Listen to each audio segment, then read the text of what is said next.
Okay, guys and girls, let's read off the list here. Funny and entertaining characters? Check. Insane over-the-top attacks? Check.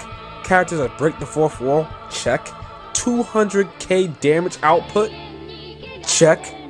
I think, guys, by this time, you guys know what I'm talking about. It's gotta be a Disgaea game.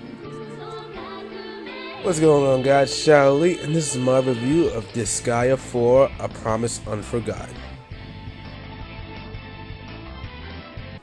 The story in Disgaea 4 doesn't follow the typical JRPG formula of saving the world, though it does get there at certain points. It's the memorable cast of characters that keep you coming back for more to finding out what's gonna happen next. Valvatore is high on sardines, and Disgaea wants to be final boss. Fuka has a hard time believing she's dead. This is just some of the characters you'll run into, and you'll be very, very pleased with the dialogue these characters share. Through lessons of fear and punishment. The gameplay of Disgaea 4 remains unchanged from Disgaea 3. There's a lot of depth to it, and it just eats hours of gaming time up.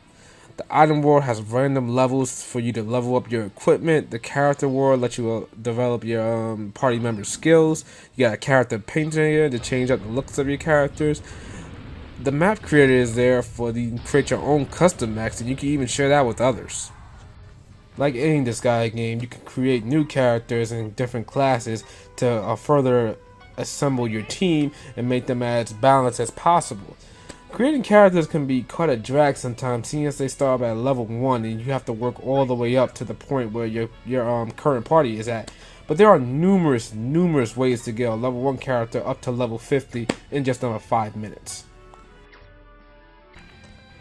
The graphics are pretty damn good. You know, the HD sprites look great and they look pretty damn good, but this is something that should have already been done in Disgaea 3, with it being, you know, put to perfection in Disgaea 4.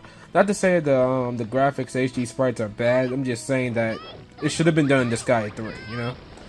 The character artwork is good during cutscenes, there's some movement going on, but it would have been nice if they were a little bit, you know, animated a little bit, you know, like regular artwork were moving around a little bit more. The graphics also have a very strong suit when it comes to the attacks. The attacks in this game are amazing. They're over the top. They're hilarious. They're ridiculous, and they look great as it's going on. And it's pretty much part of the battles that, you know, makes you want to pretty much play the game.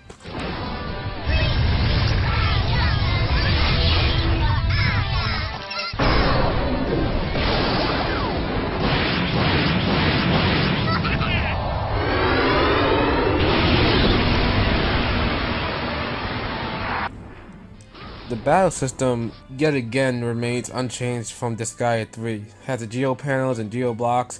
You got the grid-like field. You're moving your characters around and attacking your opponents with a crazy native attacks, you know, using special skills and whatnot. It's pretty much the same insane tactical Disgaea gameplay you're used to.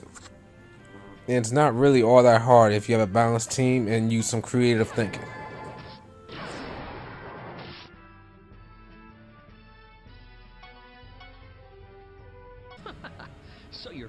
The voice acting is great, it has a lot of it.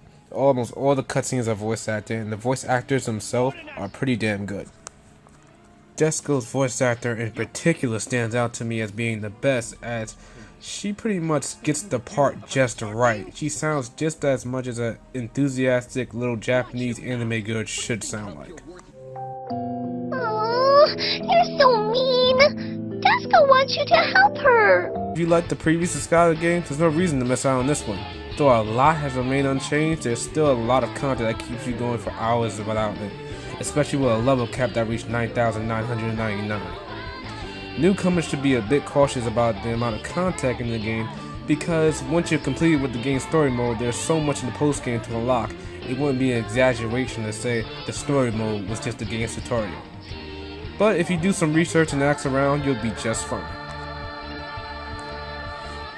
In the end of it all, Disgaea 4 from me gets an 8.5 out of 10.